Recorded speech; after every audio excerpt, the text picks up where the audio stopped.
It all starts in the middle of January.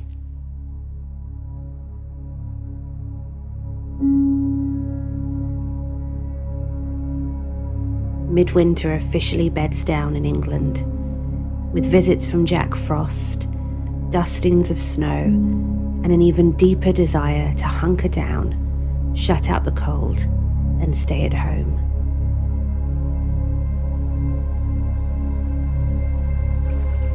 Nature too is resting. Our Victorian garden quiet. We see less birds dance past the dining room window, and even the mischievous squirrels seem not to be on the hunt for food that was never theirs to begin with.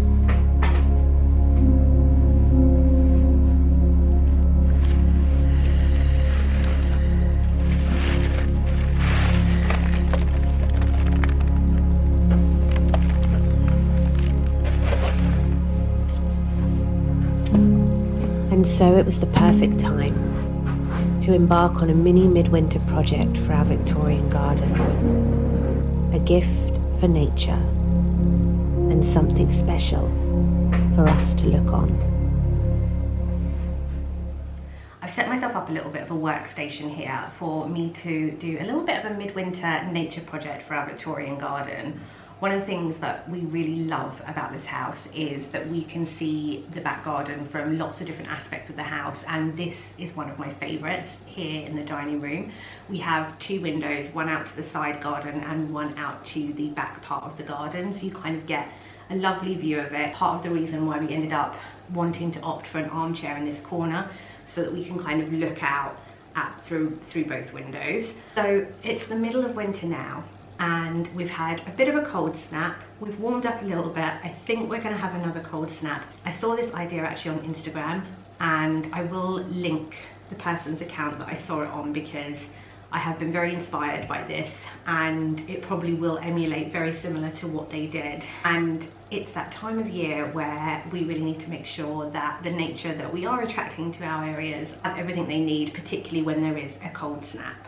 So I wanted to create this, which is decorative fat balls for the garden, for the birds.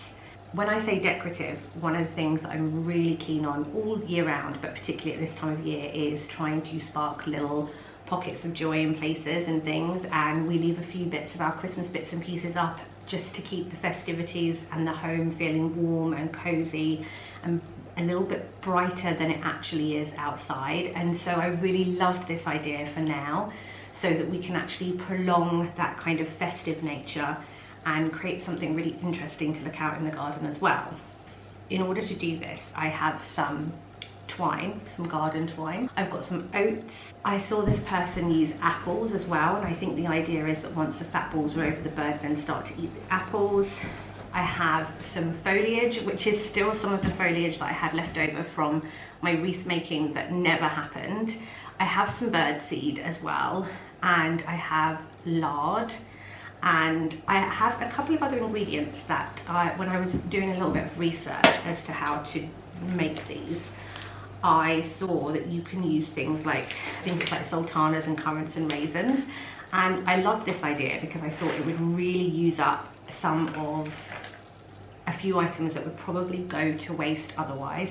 I tend to buy every year packs of raisins and sultanas and currants to make my Christmas cake in November, and then what can often happen is they sit around for ages, they get forgotten about, and so I thought this is a really lovely way to use up some of that, making sure it doesn't go to waste, and also making sure that we're kind of giving a bit of a gift to the nature and the wildlife and the animals in the garden. So I thought this was a really sweet idea, and so definitely something that I'll remember moving forwards as well. I don't know exactly how many of these I'll make, but essentially the idea is that they run on a long piece of string that can hang from a tree. We have our big apple tree in the center of the garden that we usually hang our bird feeders on. They usually get annihilated by squirrels as well, so I'm half expecting the same to happen here.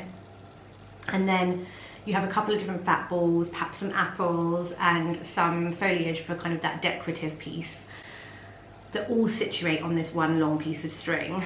It's quite a messy job, I've heard, so I've actually taken off any jewellery on my hands, And there's a couple of ways that you can do it apparently. One of the ways is that you can heat up the lard and mix everything in. That's kind of the less messy way, I think. And then you pour it into a container, put it in the fridge and let it cool down. And then you can shape it into what you need.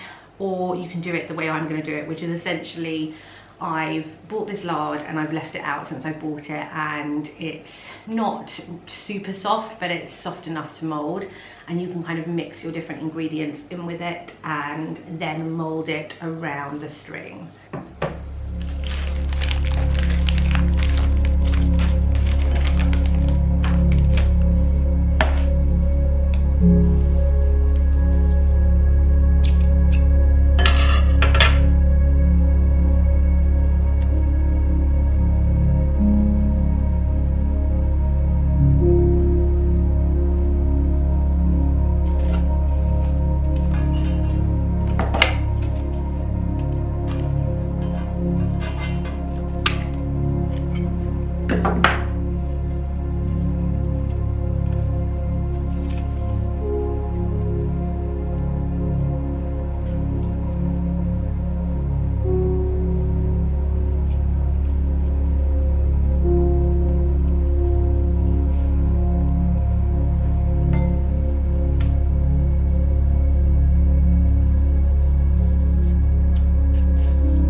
Slowly, piece by piece, they came together. With one or two mishaps along the way, I may have lost an apple, but that will be between you and I. And a little while later, I proudly hung them so they could patiently wait for my little robin friend.